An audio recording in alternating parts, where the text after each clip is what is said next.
reconciliation, but with a request for my viewers to not be hypocrites and practice double standards.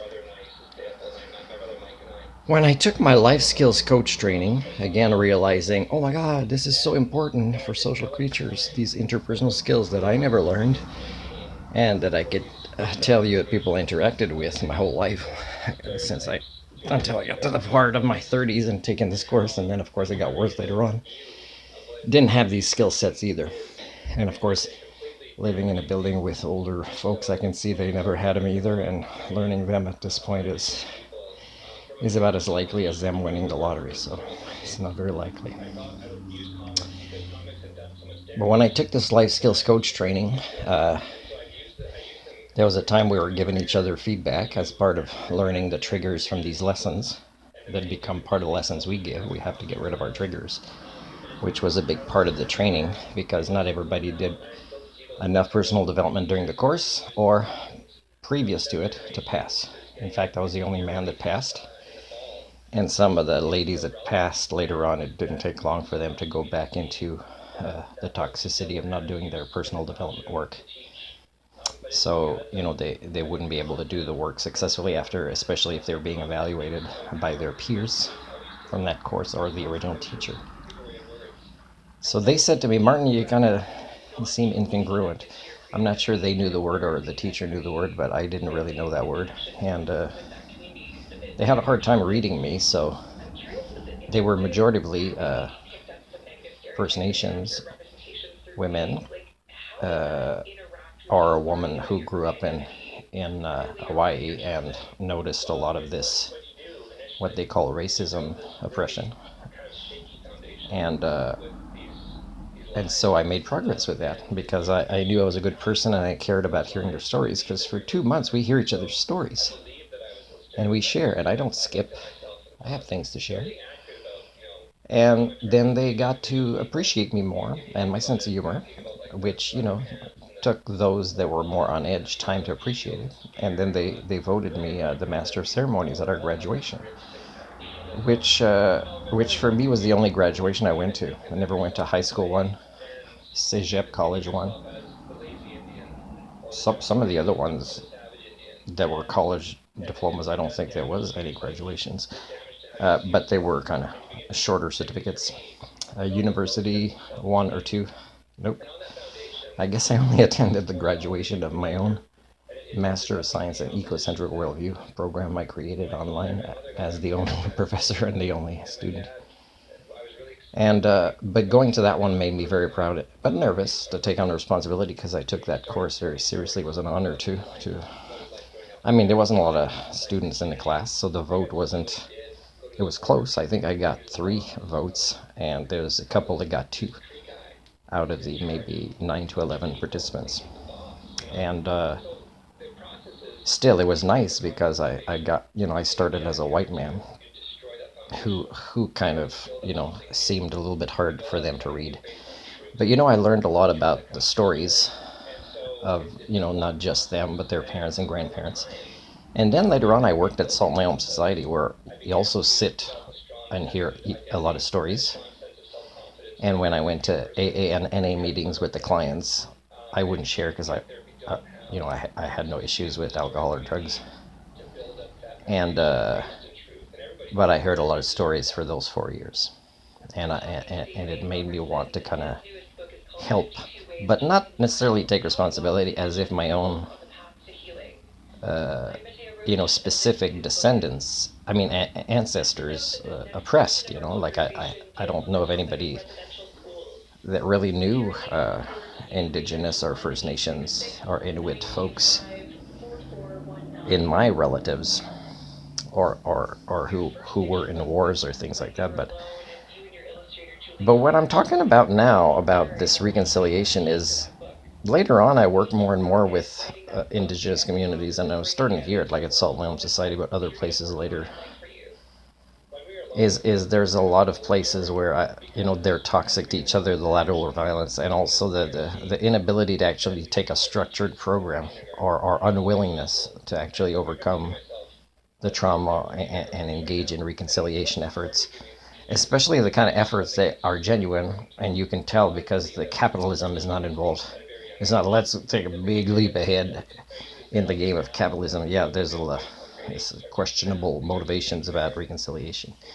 But my human rights complaint right now, uh, that involves Coast Mountain College here and a community. But I'll also mention a couple other communities because they get funding from either provincial or federal governments where I was also oppressed and the victim of human rights violations. And when we get to that point, we're going to say, can we engage in reconciliation? And then they're going to assume this double standard thing where, they think I have to make amends to them because I'm a white person. And I assume, even I'm assuming this, but I think it's likely that this brainwashing is with the adjudicator of human rights as well, and anybody else that might want to show up as themselves. And they're going to think that I, owe them an apology or, an explanation that I understand what they went through, when it's not specifically them that went through it, right? But it was their ancestors. And I can explain a lot of stories that I've listened to, so I probably maybe don't know some of their specific stories, but I know about a lot of other stories. But I'll say, no, no, no, no, no. And I'm not saying that it's not okay for people to give apologies for things that happened generations ago where most participants have passed away on either side. I'm saying right now we're here because I'm here and Coast Mountain College here and that First Nations community and BCGU, and I want to engage in reconciliation, let's say with the Indigenous participants where I'm alive, they're alive, we interacted, and they did this to me, things that we need to get into reconciliation for.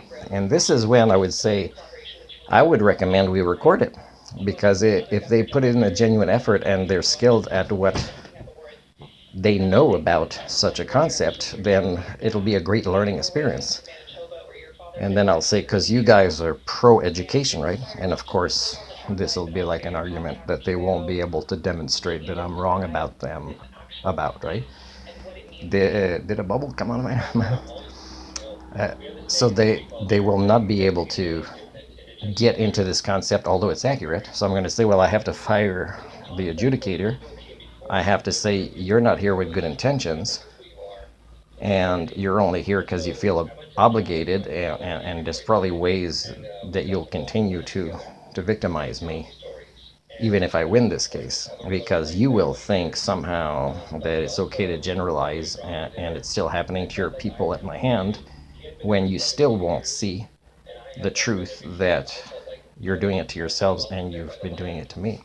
And I'm not the only instructor that this college sent there, and I'm not the only type of worker that went there and that was either scammed or not paid or just treated in that way with dishonesty, where there was supposed to be a contract from the community directly for certain tasks, and then the college only want to pay me, let's say, for hours, while the community wants that I work with students, while the community and the college doesn't supply what they're supposed to for me to have for the students, and the community there doesn't do the right thing to motivate the students to show up, advertise, and really participate.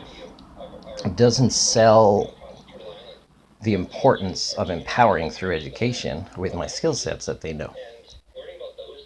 So, but they'll say, oh no, show up in case a student shows up. But you're not paying me, and the college doesn't want to pay me, and and they probably don't want to even put in the effort to print the binders that they're supposed to send for the students. So, in a way, who was the victim with all this? Well, this guy still has tics. And when I say tics, I'm talking about like OCD kind of trauma-related nervous behaviors that he didn't have before we relocated to there, and then he was lost 4 months because of the trauma of the boat ride so soon after going there, and an even rougher boat ride with even less caring people surrounding us. So this guy is like scratching a lot when he doesn't really need to, and he's over cleaning himself. Of course, those are signs of things to look into as medical issues, but sometimes you resolve the medical issues, and when it still happens, that's when you know it's psychological issues.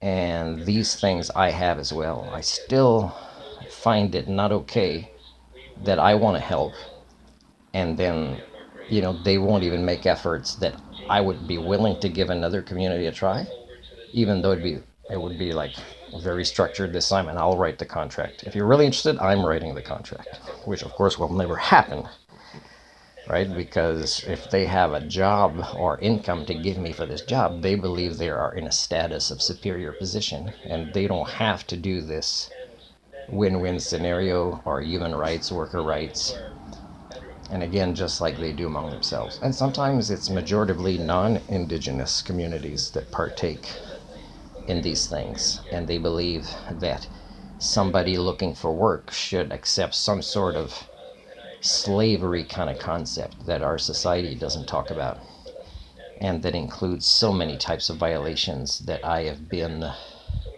a victim of, including a victim of organizations that are supposed to help, like Work BC. That's really ridiculous.